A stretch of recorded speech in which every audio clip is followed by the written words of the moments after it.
Hi everyone. In this tutorial, we will show you how to add suppliers in SugarBox. Setting up suppliers correctly helps us manage purchases, expenses, and keep accurate records for business transactions. Let's get started. On the Zoho Books dashboard, we go to Purchases. Under Purchases, we go to Vendors. Here, we can see our suppliers. Right now, there is only one. To add another supplier, we just need to click the New button. We fill in the first name, company name, or both. We can use the full name or just the company name. Next, we enter the email address and phone number.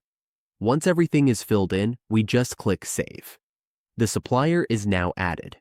Now we have our new supplier or vendor.